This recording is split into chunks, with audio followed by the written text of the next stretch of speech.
चलिए फ्रेंड्स, आज मैं अपने इस वीडियो में बताने जा रहा हूँ कि भारतीय किसान क्या है, किसान के जीवन कष्टों से भरा है क्यों है, और भारतीय किसान गरीब है, भारतीय किसान कर्ज से डूबा रहता है आखिर क्यों है। किसान को धरती पुत्र कहा जाता है, किसान को धरती पुत्र कहा जाता है। अमीर हो या गरीब, सब किसानों के मेहनत के बल पर ही आश्रित रहता है। किसान दिन रात एक कर मेहनत को करते हैं, बारिश ठंडी या गर्मी कुछ नहीं देखता है। किसान सिर्फ अपने कार्य को पूरा करने में लगा हुआ रहता है। यहाँ तक कि जलती हुई धूप को भी चांदनी रात समझकर वह कार्य को करते हैं। और हम सब भारतीयों के लिए और बाहर देशों के लिए भी वह फसल उगाते हैं, ताकि जिसकी वजह से हम जीवित रह सके।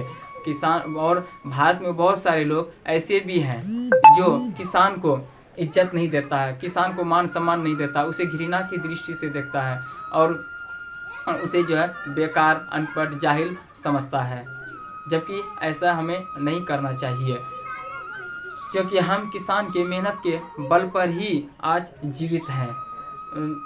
कोई भी देश में मेहनती दो लोग को ही माना जाता है, पहला तो सैनिक और फिर किसान। सैनिक देश को बचाते हैं गोलियां खाकर, और किसान देश को बचाते हैं मेहनत के बल पर। इसलिए किसान को जो है उतना ही प्यारा मानना चाहिए जितना हम सैनिक को मानते हैं। किसान जो है फसल को अपने बच्चे की तरह, जितना प्यार अपने वह बच्चे से करते हैं, उतना प्यार फसल से भी वह करता है। बच्चे की तरह पाल पोस कर वह फसल को बड़ा करता है। और फिर भी किसान गरीब ही रहता है। क्यों रहता है गरीब? किसान जो है इसलिए गरीब रहता है क्योंकि कोई भी किसान हो, वह अपने खेतों में पूरी ध्यान लगाकर कार्य को करते हैं, और ध्यान लगाकर कार्य करता है। कभी वह बैठ कर नहीं रहता है, और खेतों में खर्चा भी करता है, हर एक कार्य को करता है।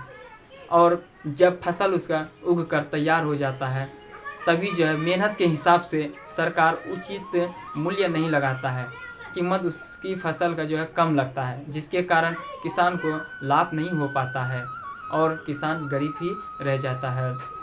जबकि सरकार को ऐसा नहीं करना चाहिए। भारतीय किसान हमेशा कर्ज में डूबा हुआ भी रहता है। ये भी कारण है कि क्यों डूबा हुआ रहता है। भारतीय किसान जो है कर्ज में इसलिए डूबा हुआ रहता है क्योंकि जब कभी कभी खाद बीज की कीमत बढ़ जाता है और उसे फसल लगाना भी ज़रूरी पड़ता है, उसके पास जो है आमदनी की कमी होती है, रुपया की कमी होती है, जिसके कारण सरकार से उसे कर्ज लेना पड़ता है या अन्य माहन से उसे कर्ज लेना पड़ता है। और कर्ज लेकर के वह अपने फसल को लगाते हैं। फसल तो लगा लेते हैं, और कभी कभी ऐसा भी होता है कि बाढ़ आ गया, आंधी तूफान आ गया, जिसके कारण से उस किसान की फसल बर्बाद हो गया, उसे फ़ायदा नहीं हुआ, वह घाटा हो गया उसे। तभी जो है इस प्रकार की स्थिति में किसान अपने कर्ज को पूरा नहीं कर पाता है, जिसके कारण वह कर्ज में ही डूबा रह जाता है,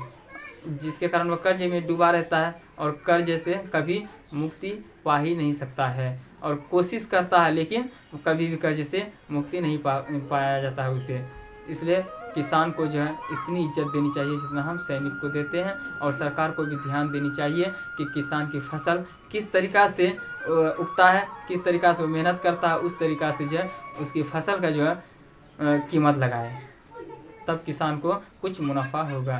तो आज के लिए यहाँ तक ही काफ़ी है फ्रेंड्स, फिर मिलेंगे।